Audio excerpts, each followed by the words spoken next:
Voilà, je suis prospectiviste et le rôle du prospectiviste, c'est de proposer un renouvellement du regard sur notre quotidien. Contrairement aux statisticiens qui s'arrêtent aux résultats de ces calculs, contrairement aux politiciens qui doivent s'arrêter à un accessible en termes de grands ensembles ou de réalité électorale, le prospectiviste, lui, va faire un pas de plus, un pas dans le vide, un petit pas dans l'imaginaire aussi. Je vous invite donc à un voyage non pas dans l'espace, mais un voyage dans le temps, un voyage à la rencontre de l'hospitalisation à domicile et de santé-service.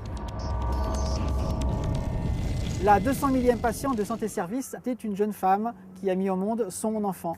Projetons-nous dans cet avenir, à quelques décennies, imaginons la millionième patiente, elle aussi vient de mettre au monde un enfant.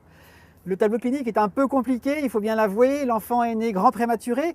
Là, on n'est pas dans les 24 ou 26 semaines actuelles, âge auquel on sauve les enfants, mais là, on parle de peut-être 19, peut-être même 16 semaines. Pour être sauvé, pour être viable, l'enfant a été placé dans une super couveuse. Pas encore l'utérus artificiel qui remplacerait complètement celui de la mère, mais une couveuse qui maintient l'enfant dans un milieu aqueux qui lui permettra de finir ses dernières semaines de développement dans les meilleures conditions pour sa vie à venir.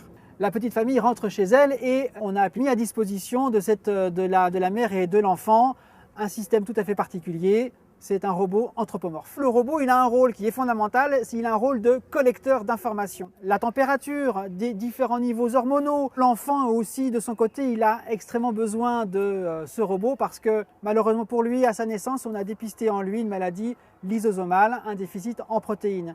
Eh bien, le robot, par ses moyens, par ses capteurs, par ses mains, peut assurer auprès de l'enfant un suivi de son métabolisme afin de lui administrer au bon moment et de manière tout à fait précise ses médicaments.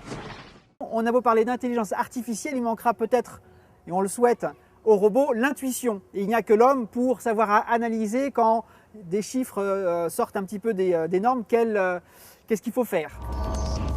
Nous nous sommes pour l'instant attardés sur l'individu, mais bien sûr la prospective, elle réfléchit au niveau des infrastructures et des grands ensembles dans lesquels les individus vivent. Eh bien peut-être il y a une prospective qui est le déplacement de certains actes chirurgicaux de l'hôpital vers le domicile. À tel point qu'on pourrait très bien imaginer des infirmiers spécialisés BOM. Alors c'est quoi BOM? C'est bloc opératoire mobile. L'infirmier arrive chez le patient, il ouvre sa valise, elle est plus ou moins grosse, et il déploie un système robotique avec tout un bloc opératoire miniaturisé qui, à l'instant où il le déploie, va être pris en charge par un chirurgien qui n'est pas présent et qui est en téléprésence, en télétravail dans un hôpital. Un chirurgien qui va faire son acte chirurgical au travers du robot qui est au domicile du patient. Voilà, la boucle est bouclée. On a parlé des individus, des grands ensembles et on est revenu sur les individus. C'est le rôle du prospectiviste que de dire, regardez, une petite histoire, elle n'a pas vocation à se réaliser, mais elle est là pour nous aider à réfléchir maintenant sur cet avenir. Et c'est ce que nous avons fait ensemble.